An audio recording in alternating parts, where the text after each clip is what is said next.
Hey everyone, it's Michael Teal. Today is episode 99 of the GP Performance Matters podcast. That's right, we are almost in triple digits. So we thought, you know what? It's the holiday season. Why don't we do something special for our listening audience? And we thought, you know what? Here's a nice little Christmas present for you.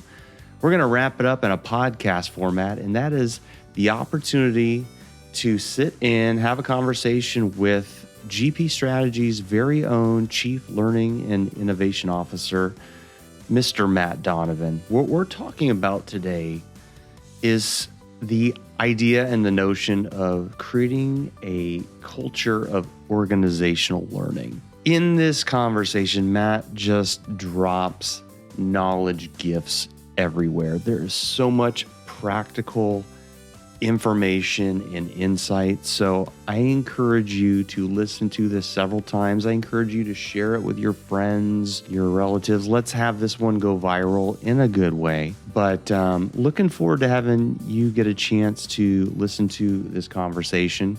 I'm going to tease out a couple of things that we talked about. The first is this idea of why having a culture of organizational learning really is table stakes. Why that is really the table stakes to surviving and thriving. Matt is going to share tips and strategies to make it happen. He's going to share some cautionary tales. And this is the thing I really love at the end. Stay tuned because he will make a very real comparison of the idea of organizational learning and modern learning transformation and comparing it to a saltwater fish tank versus a reef in the open ocean waters. Are you ready to perform at your highest potential? Welcome to the Performance Matters podcast from GP Strategies, your workforce transformation partner. In each episode, we'll interview industry experts and explore best practices and innovative insights to help your organization improve performance. Hello and welcome to the GP Performance Matters podcast. I'm your host, Michael Teal, and I don't know if you can tell, but I'm recovering from King COVID this past week. So if I sound especially rich in baritone, that's why, but we thank you for joining us here. We've got a great show today. We are talking about creating a culture of organizational learning. Here with me to riff on this subject is really the perfect featured guest. That's Matt Donovan, our Chief Learning and Innovation Officer here at GP Strategies. Matt, how are you doing today, sir? I'm doing well. Glad to be here with you, as I know we're getting close to the holiday season. So I think this is a great time to kind of come and connect and talk about this very topic. So as we're heading into 2023. I want to start us off here with, in terms of the importance and the value of adopting a culture of organizational learning. From your perspective, what's the big deal? Well, I think what's important to talk about is that all organizations have a culture of learning. The question is it the culture that they desire, that they want? So because every company has a workforce that works and humans will find a way to learn, they will create their own culture. So, the old adage is that culture eats strategy for breakfast every day. It comes back to the same kind of thing. Is your learning strategy may be one thing, but your learning culture itself may eat that. So the question is, how do you get to that aligned learning culture that you want to be able to really enable the strategy that you're trying to pull forward? So it is, in a sense, it's always a relevant question. And it's been an age-old question. Because the question, how do you actually control culture, which is an illusion? You can't control culture in that sense. You can nurture it, you can grow it, you can create the conditions for it.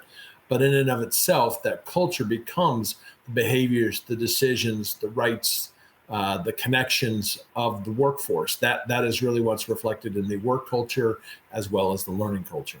So what you're saying is, you've got a culture, whether you like it or not, is the question, right? 100%. And if your organization is working in a space that's facing a lot of disruption, whether it's the work, the worker, the work environment, or all three of them at the same time, if you're seeing a lot of that disruption, then probably shifting to a learner-centric learning culture versus an organizational-centric learning culture. And what the difference here is that in An org-centric culture, the relationship is saying that the organization will provide you with everything you need. You go back 10 years and let's say I'm an undergraduate coming out of an accounting degree from an undergrad business program. I come into the company says, we're going to teach you how to be an accountant at this organization. This is how we do it. So the organization will tell you everything you need to do.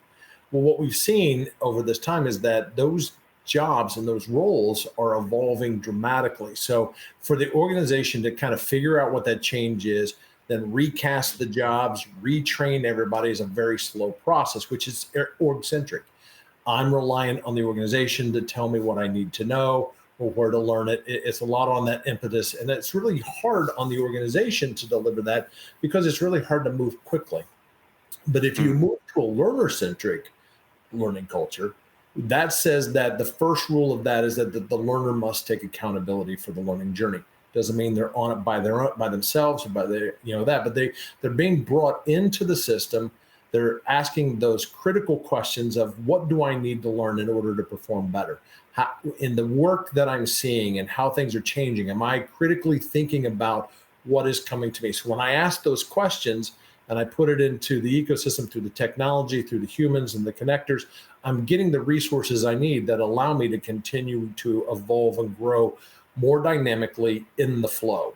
And so there's a difference between those two. So that's just one differentiation between the traditional, again, the organizational, the org-centric versus the learner-centric. So if you're going towards the learner-centric, you probably need to think differently how you design the instruction, how you create the experiences, how you're going to actually bring them into the space to ask those critical growth questions. And you're going to focus more energy on the ecosystem and the experience than actually just creating a full amount of content. Because a big portion of what you're going to ask folks to do is to be part of the users, part of the creators that are going to help answer that. So that is a fundamental shift. So you don't just go, we're going to be learner-centric now. You actually have to change the entire, from a systems view, the way you build it out, the way you enable that, the way you support them. So what I'm hearing from you then, really the idea of a culture of organizational learning should really shift to saying not what does the organization need, but what does that learner, what's that role? What do they need to be successful to thrive in their position? And then is the idea that, let's say you've got each of these key roles have these success points, and then that kind of, if you aggregate it all, that ends up being what will make the organization successful. So I don't know if I'm losing myself in there, but help me untangle this a little bit. No, so I think you still have, it's still important that you understand that the business strategy. So I'm not saying that moving the learner-centric, we ignore or don't account for the business strategy. The individual worker, the employee, the learner needs to understand the business strategy. And what we're saying that they are a critical part of the system now. Instead of the organization saying, this is what you need to do in order to execute on the strategy, we now say, this is our strategy, and we're bringing the learners, workers, performers into it because they're on the front lines and they're seeing it change. They're saying, if that's the strategy, I need to do this differently, or I need to bring a different perspective. You start to work the solution systemically, rather than saying one will provide for the other. So you're actually opening up the system, bringing the learners as part of it. And now you start to design the system so that they can actually have a voice. They can have some determination on what they need to know, because they are the ones that says, if I understand the strategy and I understand where we need to go and I understand where I want to go in the career, then I can be able to start to map and access the things I need to learn, the skills I need to acquire, the knowledge I need to access in order to be able to meet that strategy, to grow my career, to do all of that. Does that help clarify? Yeah, it does. So you're still having an understanding of organizationally, here's why we exist. Here's our mission, our vision, our values. Here's your role in here. You tell me, what do you need to be successful? Absolutely. And I think one way that I've summed this up in the past is this is actually bringing the full talent of the organization, the leadership and the middle management, or the management, and then you have the performers. You're bringing the full body of that to help meet the business goals, a business strategy. That's really, you're pulling everybody in to be able to do that. And you're doing it through predictable problem solving, not predictable solutions. When the solutions are constantly changing what we need to meet customer demands, competitive environments, all of a sudden the solution we created yesterday doesn't work anymore. I need to get back to predictable problem solving versus predictable solutions every time. And that's one of the things in how we actually enable a workforce to be able to do that, is that they need to become problem solvers, which means they need the data and the information to help solve a problem in a predictable, aligned format with the rest of the organization. What would be some of these starting points, recommendations that you would have for an organization? So if I'm going to shift from an org centric to a learner, I'm going to start with my design practices. So the first thing I'm going to do for my design, when I'm designing the learning experiences, the learning journeys, the academies, whatever it is, to provide support for those individuals, I'm going to use probably a design thinking strategy, which starts off defining who am I designing for, really understanding everything about them. What am I helping them solve? What am I enabling them to do? And then we're going to come in from an ideation phase and say, what is the most efficient, best way, stepping outside of traditional assumptions on how we meet it, and be able to come back with it. So that sets it up in how we start to design. And then you get into use of MVPs, minimum viable products, to start to say, roll some things out there to say, does this work? We actually get feedback on rolling out something that can be tested with the target audience to say, is it relevant? Did it deliver? Did it meet the experience criteria, whatever that is? So first of all, I'm going to switch the way in which I think about how I design. Because we used to say, the organization says, this is what you need to learn. I come up with the best way to teach what the org says. Now I'm saying to the learners, in terms of an experience, what do you need to succeed? Content is one element of it, but when, where, how, under what conditions will create the best experience for you to be able to execute in alignment with the business. And we change up our point of the conversation. So going from org and content centric to learner centric for that one. That's a 180-degree switch in terms of from a traditional quote unquote training environment. Is that a fair assessment from your perspective? I think it's a big difference. And I actually often refer to myself as a recovering instructional designer. I'm classically trained, master's in instructional design. I've been doing it for years. But I think this is one of the things, is that we need to unlearn some of the behaviors that we probably have done, because we historically have been rewarded as designers for what we put into the course. It's as much what you don't put in that you allow the learners to kind of step into, almost creating negative space in the experiences that allows the learners to, again, take accountability for that journey, to be able to take ownership for it. If they find it relevant, they're going to engage, which means they're going to be more likely to retain it, to remember it, to probably transfer it. You increase the likelihood of it. So those are all important to have in there. But that is something very different, as you were saying, 180 degrees from what we've traditionally done. We need to think differently and redirecting the energies. Now my energy is thinking about, how do I create the environment? I do create some like small little assets, but I create the experience. I enable, I support. I don't just create the lockstep content that's in that. So that is a shift for a lot of traditional designers. It is a huge one. And myself, I've been in this world, in this training world for about 2 decades now. And yeah, the instinct, when you said recovering instructional designer, that really hit me, because your instinct is to go, okay, I see what the learning objective is. Let's make some amazing content. And you're almost saying, based on what they really need, maybe it's not amazing content. Maybe a little minimal viable job aid is enough versus some, elaborate workshop, right? I'm a huge fan. I'm a huge fan of the old, and it's been around, the Agile Manifesto. And I think bringing some of those principles into the way in which we design, so that the art of maximizing the amount of work not done. Prototype, I love that. to create a concrete, but do no more than what you exactly need to solve that. So we go from the concept of high impact design to the concept of elegance. And elegance is getting maximum output with the minimum of effort. So it's designed this most simply, not just effort, but in construct and what you're doing. So to your point, why create a really complicated system when a PDF or a job aid will do? Don't. Absolutely. Meet It's them like where they're it's well like practiced. Yeah. MTV Unplugged, you strip it down to the essentials, or like how TikTok has taken over. People do a 30-second video. Can you do it in 30 seconds versus a 10-minute thing, right? So like strip it down to the essence is key, right? Well, and we have so much noise today, so that we're doing and processing so much information. There's so much to learn, so much change that we're facing, that if we are not, focused on eliminating the noise or non-valuable information, it just will be overwhelming. I mean, Hmm. the amount of information that we have around us is beyond the capacity of the individual human, I think, to manage and process. So the question is, anything as a designer that I can create cleaner, more streamlined experiences, I am overall helping reduce the noise in the system.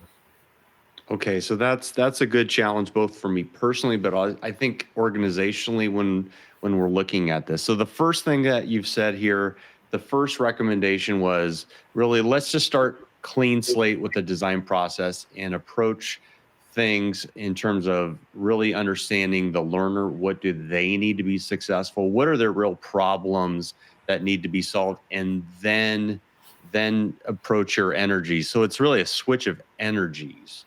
So Yeah. what would be kind of the next step? Let's say that an organization has switched their energies.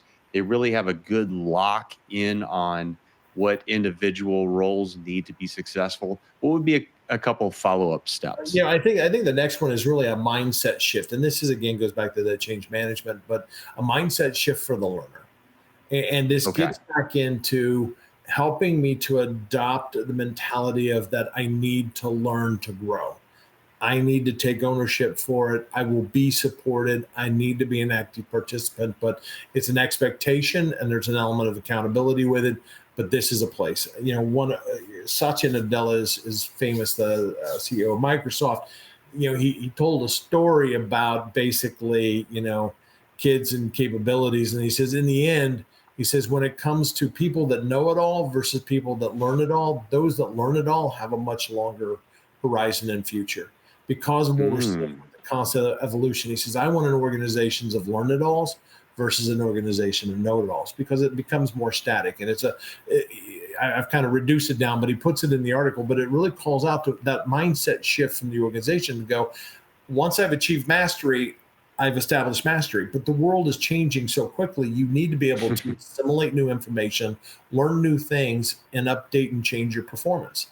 Because if you wait for the organization, again, from a top down strategy to figure out what the change is, trickle it down, communicate it, create a formal learning on it, Oh. the change has changed 3 times by the time you've talked.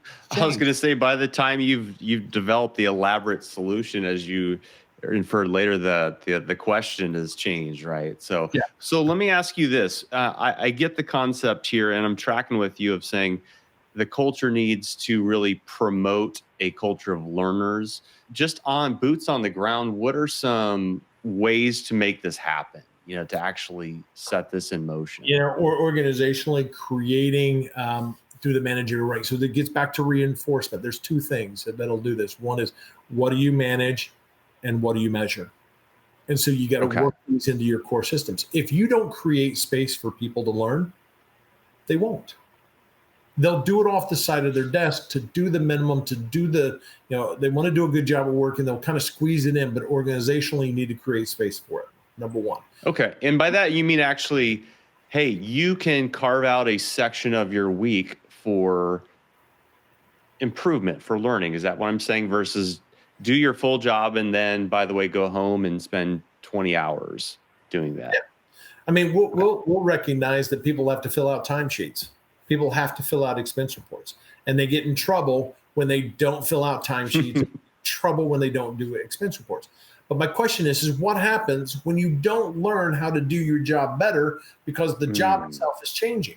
Why wouldn't it be just as critical as saying you need to continue to evolve and being able to put it in, working into our regular conversations as it would be to turning in your timesheets and being able to complete your expense reports. I mean, should be as fundamentally critical to the business as the financial mechanisms that we run. I know that individually I picked two things which do affect the learner directly about getting paid and getting their reimbursements. But the point is that if they believe it's important, the new organization needs to recognize, reinforce that, and say, are you measured? So in your management performance conversations, are you asking the question, how are you growing? How are you changing? How are you evolving? Do we create events that allow us to be able to do this? One of the great examples, and it's actually well documented out there, is Novartis with Simon Brown, talked to CLO over there, worked on creating a curiosity campaign.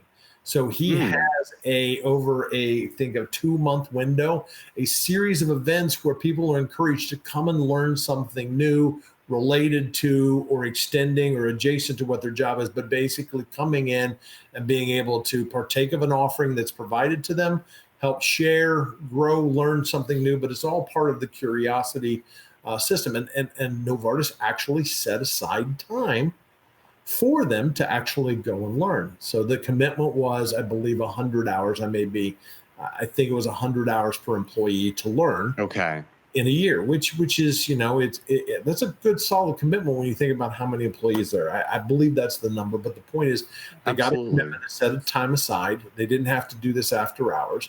So I think, again, it's like making learning, getting it back to reinforcing it so it becomes part of muscle memory.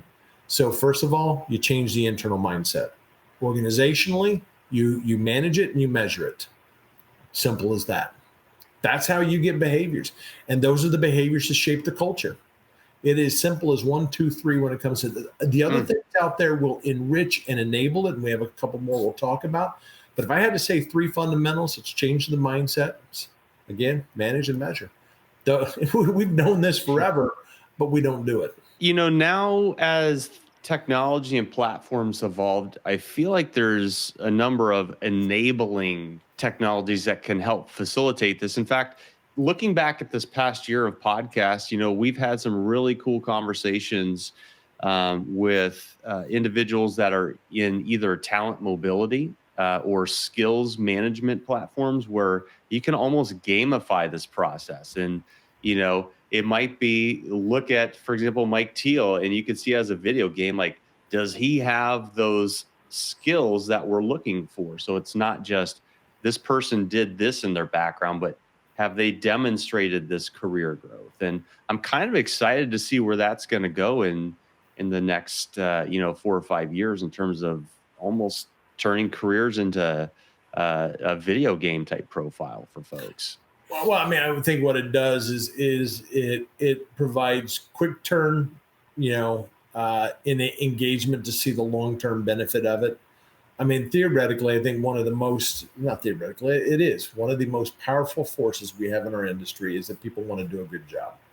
I firmly believe that people want to show up and do a good job. I think there's relatively few people that come in and go, I want to suck at my job. Right. I can't wait to just barely skate by this year. Exactly. I want to do the absolute minimum. And not everybody, I know lives to work, but even those that are working to live, when they are working, they want to do a good job. So how do you enable that? I think you want to reinforce that. You want to cultivate, to grow that. So you talk about the technologies and the tools. I think there's some great tools, which are great ways to kind of reinforce some of those behaviors and those habits.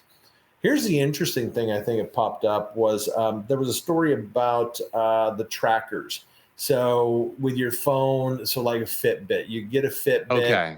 And there was an interesting thing. So I could go around and do a fitness tracker. And so all of a sudden, because you provided me data, you gamified it a little bit, people were actually doing more. They were more aware of their performance. So they had data that fed back to them that said, hey, you only walked 1,200 steps today. Your goal is 12,000.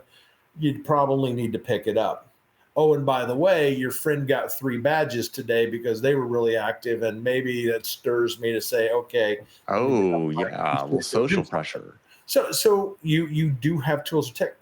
The interesting part, and here's what you got to manage, is when people that actually enjoyed walking and doing this, actually the trackers actually started to create a negative impact. Mm. because they used to do it naturally. So where I'm trying to get back to this is that not all incentive systems, not all reinforcement systems work for everybody. You have to have a range of them, but they are there to be helpful. So walkers who innately enjoyed walking probably had a walking buddy that they were already doing and enjoyed the time and the energy with that individual. So don't disrupt that. Know where patterns are happening that are good. Feed that into the system. They're already aligned with it. But others that may benefit from that, they can opt into those systems. So this is where it gets to personalized experiences. So, Mm. so it's about being able to create personalized learning experiences or behavior reinforcement systems, whatever they are, that help you kind of grow, continue to be curious, to ask those questions, to look at your career, where are you going, how are you going to continue to build yourself, etc. So that's a big thing, but technology can definitely take away some of that very manual labor that we've had to do to kind of make these initiatives work in the past.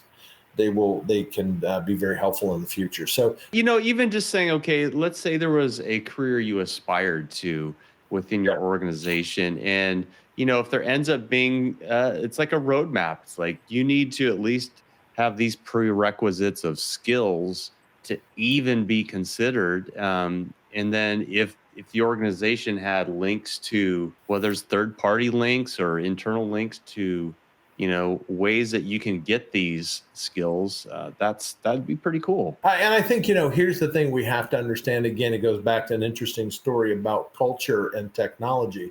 So these new platforms, you call them talent mobility. There's several out there that are there, but you know the technology will not automatically fix a cultural issue or other foundational problems that you may have. So, for example, if your organization has issues with talent hoarding, so the point is that if I've got really good people and it's hard for me to get new good people, then I will hold on to the people that I have. Sometimes managers will actually get in the way of people and their talent mobility.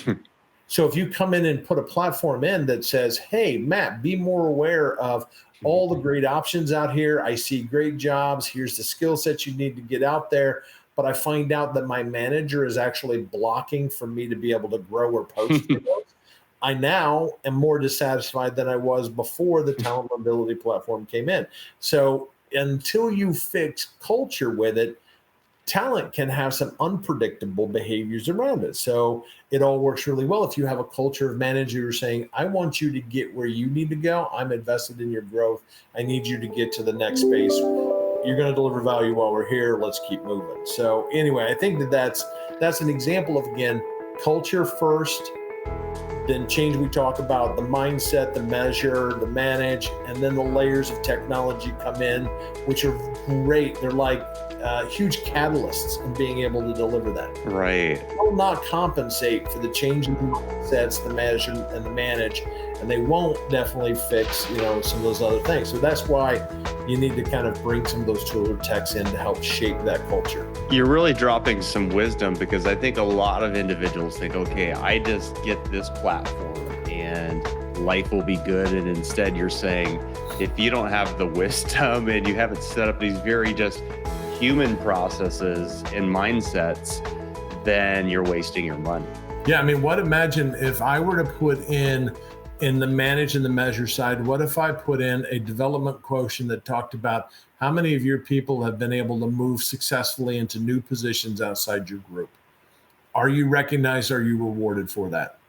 Or am I going to come back and say you didn't hit your productivity quota and you're like, I got to hold on to my most talented people because I'm not going to take Right. It doesn't mean that productivity is not important, but it's a system that pulls through. So you have now a pipeline of talent cycling through, growing and moving on, but you're not being punished for good behaviors in the growth and development of your individuals.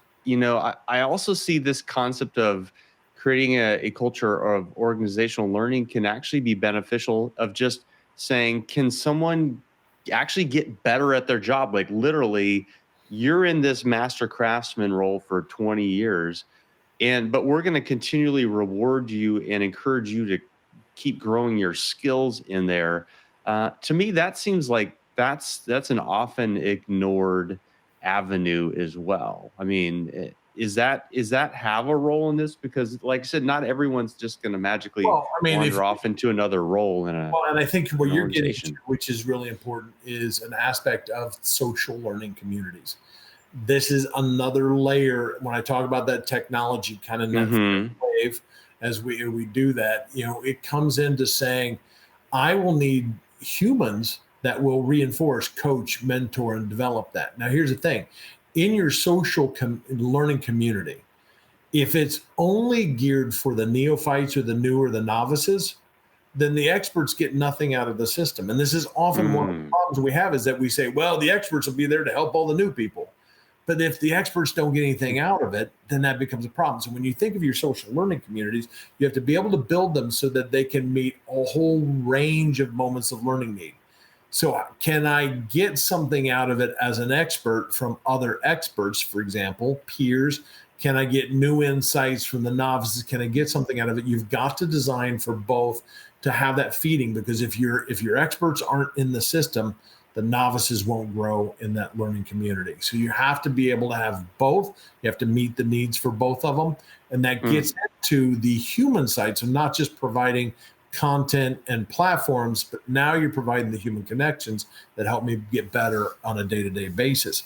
And how to be a good coach or a micro coach or a micro mentor. And what I mean is, instead of thinking of that like I have one coach for a lifetime, what if I actually had a coach that helped me get better at a specific aspect?